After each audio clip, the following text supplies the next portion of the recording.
你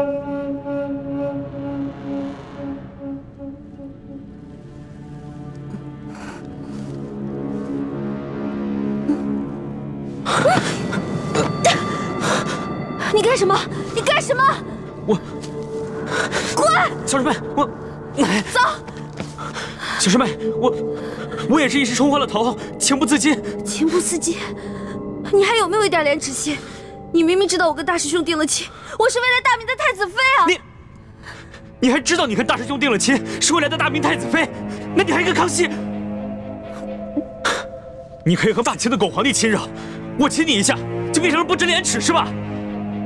你怎么能说出如此的话？你走！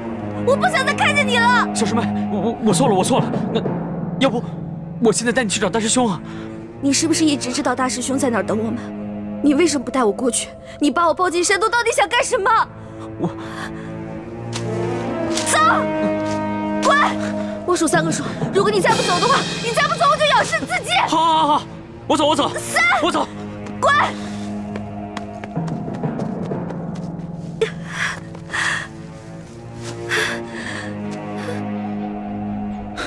这都3天了，李欢怎么还没有消息？都没有。那些黑衣人不像是刘德昭的手下，而像是吴三桂花重金聘请的江湖流寇，身份不明，很难追查。眼下还没有证据证明那些黑衣人是受吴三桂所指使。吴三桂只知道龙三是普通钦差，而不是朕。如果他知道的话，只怕易欢会更加危险。所以，你们一定要守口如瓶。皇上，请您放心，奴才已经吩咐下去，任何人不得泄露消息。其二，为了避免打草惊蛇、危及圣安，奴才及手下将士未惊动地方官府，而只是秘密行军。你做得很好。皇上，那这刘德昭该如何处置啊？刘德昭乃胆大包天之徒，岂会束手待毙？若能逼得他叛乱，岂不是好？皇上，刘德昭居然敢下令通缉皇上，害得皇上九死一生，更害得臣妹生死未卜。臣恳求皇上立刻下旨，将其处以极刑，灭其九族。这个刘德昭纵然将他挫骨扬灰，也难消朕的心头之恨。臣愿意传旨问罪，捉拿刘德昭，为皇上分忧，为臣妹报仇。这刘德昭，毕竟在山西经营多年，若这么明旨问罪的话，让他知道了朕便是龙三，龙三便是朕，只怕他会狗急跳墙，联合众多的涉案地方官员起兵叛乱。纵然起兵叛乱，也成不了气候。玉巴赞手下都是以夷敌实的八旗精锐，一定能把他们收拾干净。皇上，奴才愿立下军令状，替刘德昭的人头来见。不必了。犯下滔天大罪的只是刘德昭等贪官，他手底下的官兵也是我大清的子民，又何必激起兵变，徒生内耗？皇上，那您的意思是？刘德昭此时啊，一定知道龙三被玉巴赞给接走了，他一定会心虚。如果朕所料不差，他弹劾龙三的折子已经在快马送往京城的路上。待朕回京之后，朕派一个老成持重的官员去接见刘德昭，就说他和龙三互相弹劾的折子，朕都已经看到了，朕不能偏听偏信，要宣他进京，和龙三当面对质。哎呦，哈哈哈！皇上，您这可太英明了。想那刘德昭自持手里面有假圣旨、假玉玺，他必定想侥幸最后一搏。这样，他很可能会老老实实的进京来对质，到时候我们便可不费一兵一卒，让他自投罗网。想不到他经历了如此大病，受了那么多此前从未受过的屈辱，还能如此冷静。若换了我，只怕会亲自率兵去捉拿刘德昭，一块胸臆。又如此强敌，我要光复大明，谈何容易？皇上，既然如此，那就请皇上尽快起驾回京吧。眼下易欢还生死未卜，朕放心不下。是啊，皇上，世淑姑娘是下落不明，可是您留在这山西，那也没有什么益处啊。简晴，你快告诉我，易欢是不是已经……我不会再也见不到易欢了吧？叔父放心，易欢不会有事的。啊？难道你已经有了易欢的下落了？只是瞒着皇上？虽然没有十足的把握，但是也发现了一个关键的线索：易欢现在是安全的。那你为什么不赶快把他找回来呀？自从鳌拜在康熙面前点明我们兄妹的真实身份之后，康熙表面上不动声色，其实早就对我们兄妹存下了一份戒心。不过经过这几次我们兄妹出生入死的救护他的戒心应该已经消除了。但若是让易欢这么轻易地回到他的身边，说不定他反而会误以为这一切不过是我兄妹设计的苦肉计而已。你的顾虑也不是杞人忧天，但你可知，不仅皇上，就连索额图也在暗中怀疑你们了。索额图？难道他发现了我们的什么破绽？破绽倒是没有，只是他这次前去调兵，途中遭遇了几波江湖杀手的突袭，他怀疑是你暗中指使。他眼见皇上宠信你们，而易欢又为了救护皇上而被黑衣人掳走了，就没敢对皇上说，只是私下里和我提起过。所以我马上把你叫出来，就是想提醒你，一定要当心索额图。多谢叔父提醒，侄儿定当小心行事。好啊，那我就放心了。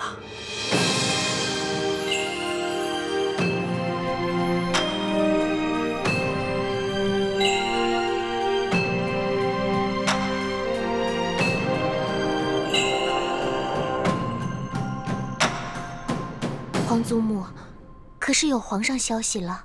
索额图派人送来了密奏，他跟玉八赞已经顺利的接驾，皇上平安无事。阿弥陀佛，妾身这悬着的一颗心，也总算是放下来了。不过皇上目前不想回京，为何？皇上在索额图搬取援兵之时，接连遭遇了官兵和几路神秘杀手的追杀，幸亏李氏兄妹舍身相救，才脱离了险境。李焕为了引开杀手，下落不明，生死未卜。这李易欢本来就是奴婢之身，为皇上牺牲乃是分内之事。难道皇上为了寻他，就这么一直不回京了？索额图密奏说，皇上的遭遇追杀和李易欢的失踪都甚是蹊跷。难道这一切都是有人布的局？来，娘，你先吃。娘不饿，你吃啊。娘骗人，我明明听到娘肚子在咕咕叫。喜儿，还认得我吗？哦，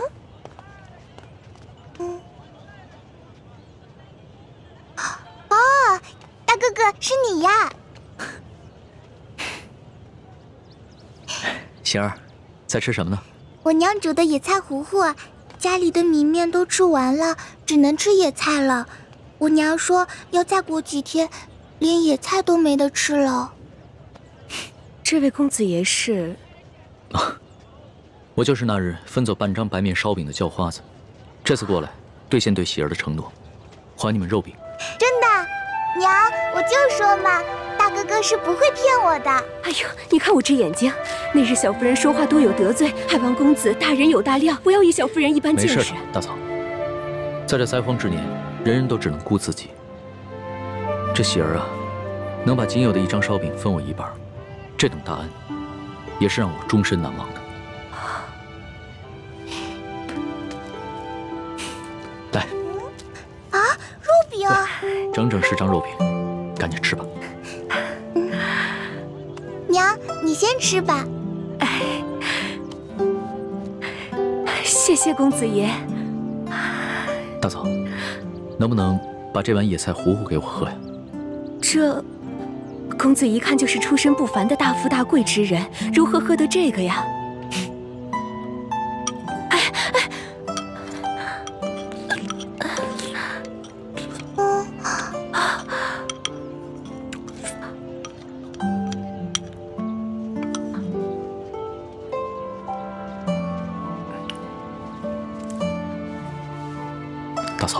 这是周钱。这可如何使得？没事，收下了，这是我欠你们的。相信我，很快朝廷就有新的赈灾措施下来，到时候就再也没有人能骗得了你们了。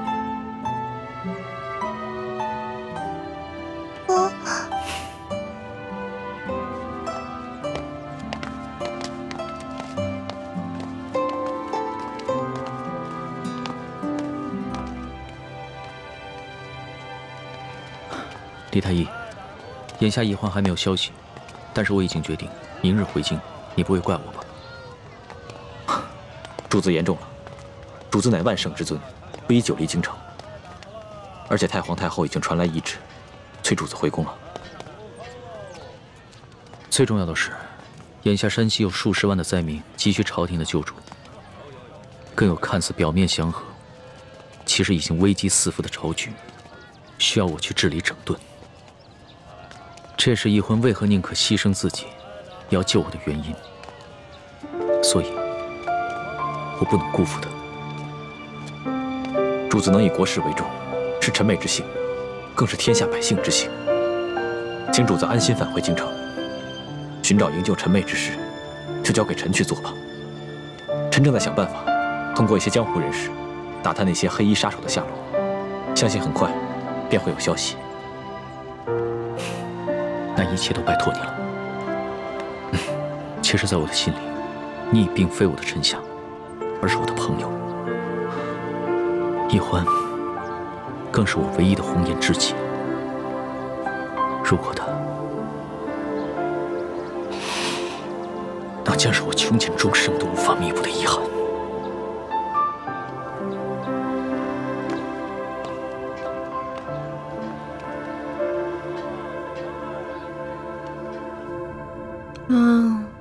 好饿呀！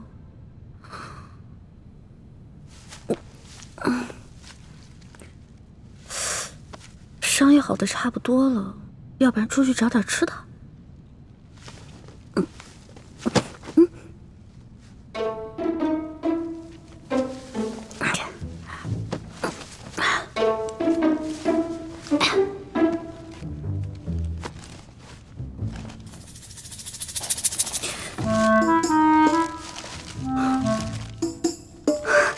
烧鸡，还有酒，进来吧。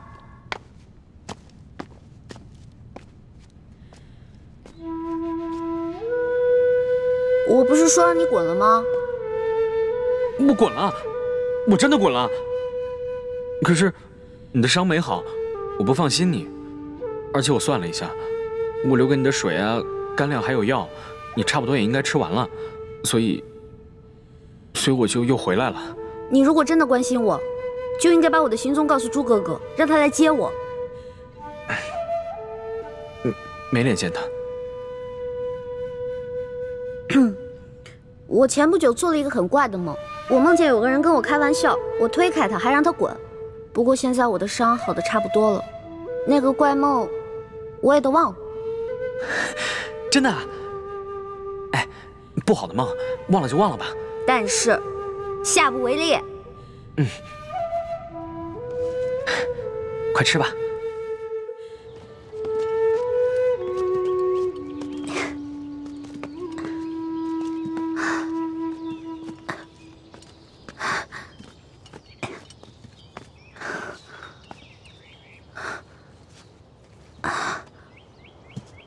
康熙和大师兄他们就在前面5里外的林子里扎营，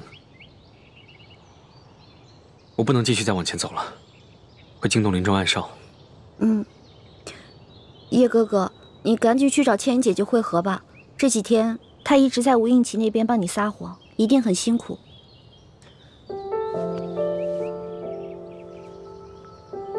信号弹你拿着，等我走了以后再放。我不想和大师兄碰面。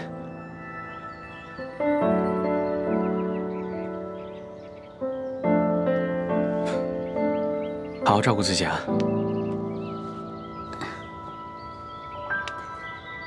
保重啊，叶哥哥。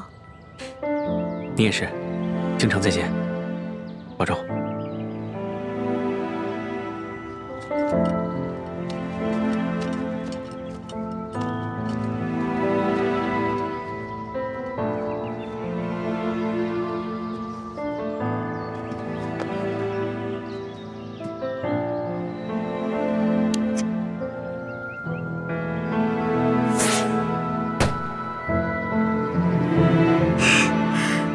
放了这个信号弹，猪哥哥就能看到我了。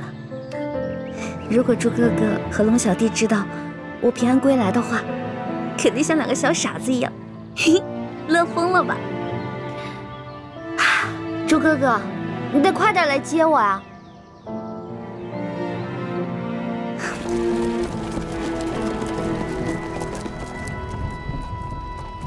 文心，你的伤怎么样了？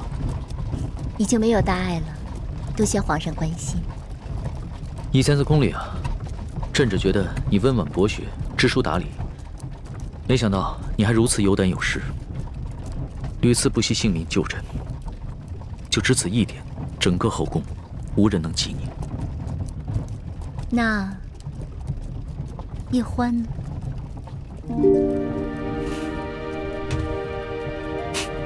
叶欢他也是朕的知己。 朕也想将他纳入后宫，只不过他始终都咬定不肯，而且他已经许配过人了。哦，对了，皇上，臣妾有一事要向您禀报。雪嬷嬷的病已经好了，只是她伤心我爹的死，想为我爹守灵3年。臣妾未向皇上请示，便自作主张的准了。 还望皇上恕罪。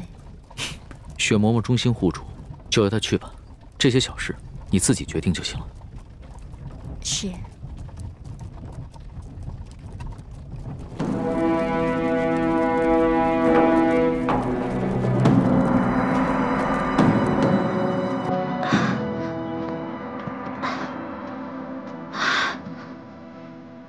猪哥哥，你到底有没有看到我给你发的信号啊？ 为什么还不来接我呀？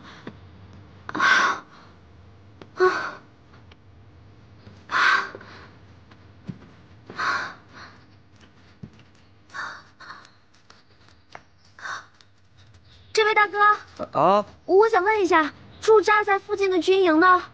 走了啊，他们在这儿待好几天，今天一早才走。啊？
去，把剑拿过来。再来，不必了。论武功，从小到大我从未赢过你。不只是武功，其他任何方面，你也永远赢不了我。是，我永远都比不上你，从身份到能力。那你还痴心妄想，跟我抢一欢，自不量力。大师兄，你误会了。我从未想过和你抢小师妹。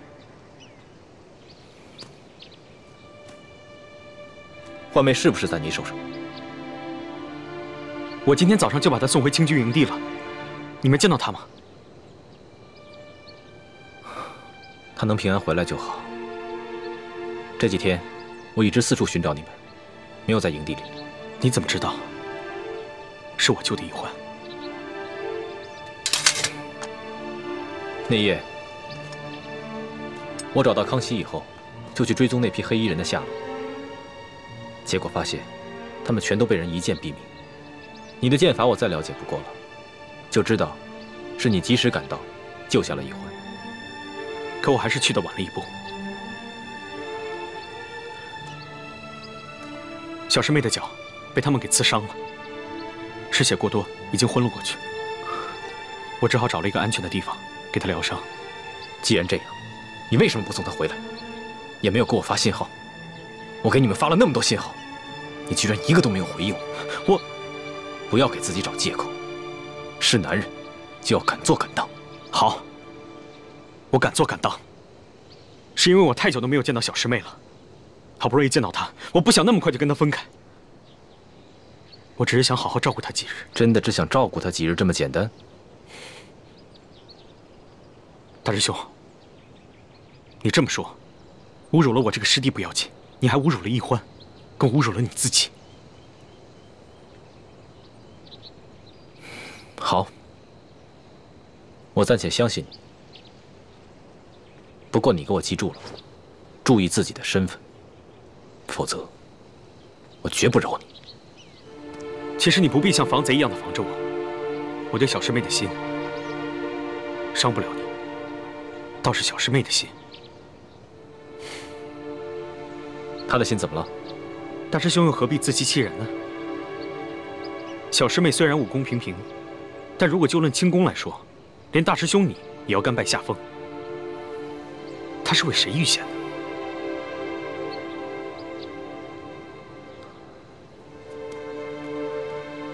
这没什么，我跟倾城也救过康熙，我们都不过是想利用他，颠覆大清朝廷而已。大师兄既然如此说，全当小弟多嘴了。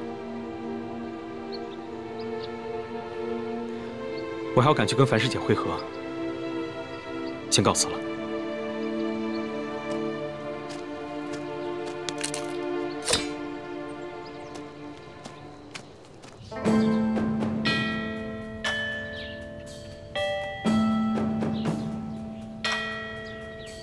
皇上离宫月余了，若是没什么意外，也该回宫了。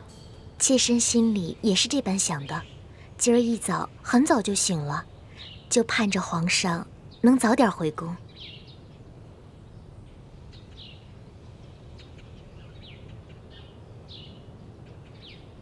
皇祖母，怎么了？是皇祖母怎么了，还是你自己怎么了？你今天这个妆啊，化得太浓了，这服饰也太讲究了一点吧？妾身只是想这般盛装迎接皇上回宫，皇祖母觉得有何不妥？今天你浓妆艳抹，其实呢，是想讨皇上的欢心。哀家明白。但是你没想到啊，皇上在外面历尽磨难不说，那个李易欢，至今还下落不明呢。他心里一定是不安静啊！你这样一来，不是适得其反了吗？皇祖母提醒的是，妾身现在就回去换一身装束。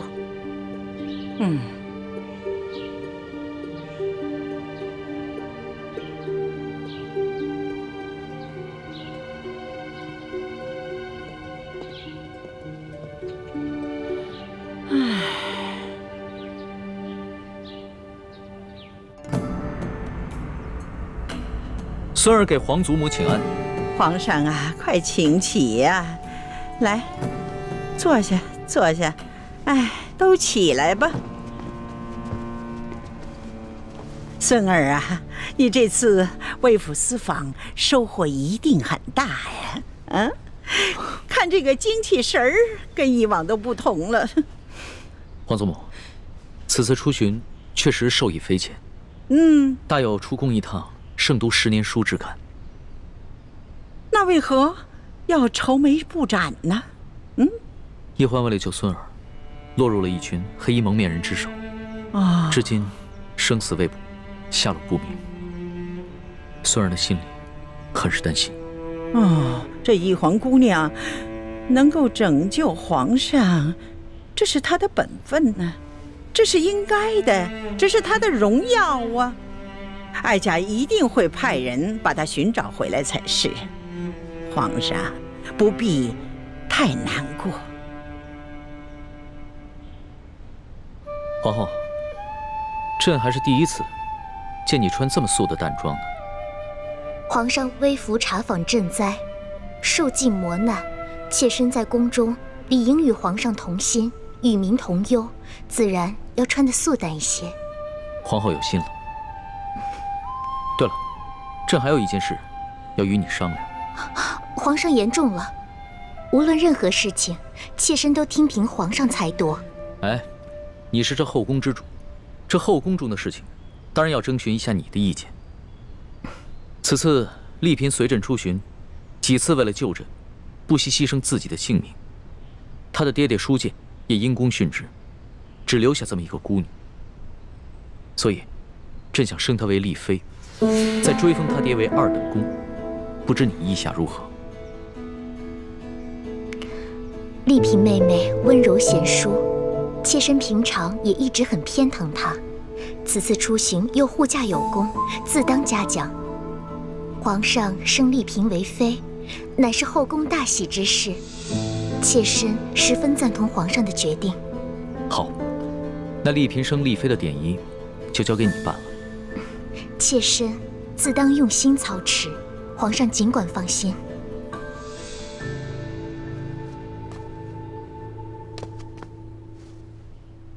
李公公，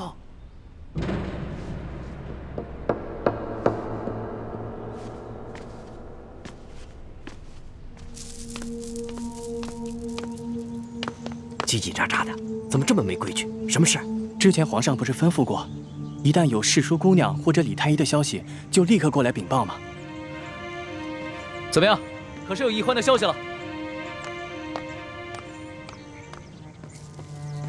回皇上的话，暂时还没有世淑的消息，只是李太医回来了。皇祖母，那就让皇后在这陪您聊会儿天儿。虽然先行告退。恭送皇上。怎么样？你可找到易欢？他可安好？他不是回营地跟皇上会合了吗？没有啊。怕是他回营地的时候，你们已经撤走了。当时还算安好，只是脚受了点伤。现在怎么样？我也不知道。你怎么会不知道呢？你为何不跟他一起回来？皇上，臣并没有找到易欢，而是发现他从黑衣人手上逃脱的一些线索，所以我还以为他已经跟皇上一块回京了呢。这皇上平日里一向性情稳重，唯独听到李易欢的消息，就立马沉不住气了。皇祖母息怒，这李易欢是为了救皇上，才落入了身份莫测的江湖人手中。皇上难免会关心则乱。是啊，太皇太后，这些江湖杀手的来历，的确是有些蹊跷。有何蹊跷？奴才去搬救兵的途中，也遇到了几波这样的江湖杀手，而且这帮江湖杀手对奴才的行踪那是了如指掌，而刺杀皇上的这帮杀手，他们对皇上的行踪也是了如指掌，这就说明皇上的身边可能有内奸。皇上此行所带的30名侍卫，全都是三叔亲自挑选的8旗子弟，那自然不可能是内奸。李公公自幼入宫，在宫中服侍了30年，服侍了3代君王，自然也不可能是内奸。难道这内奸是这李氏兄妹？他们几次救护皇上，还有这李易欢被掳失踪，难道难道都是假的？宁愿受这苦肉计？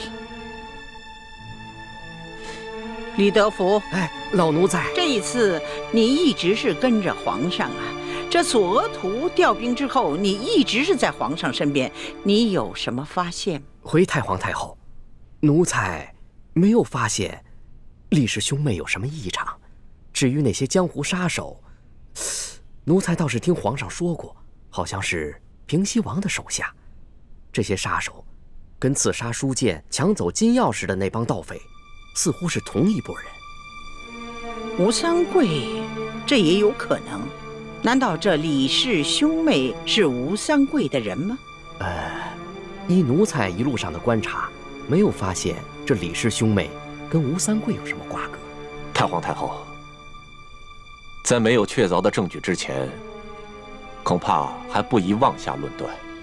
奴才所说的这一切，也都是奴才个人的一个猜测，还请太皇太后把这些话都放在自己的心里，千万不要对皇上提起来，否则这皇上又要怪奴才在这多嘴了。放心吧，哀家自有分寸。这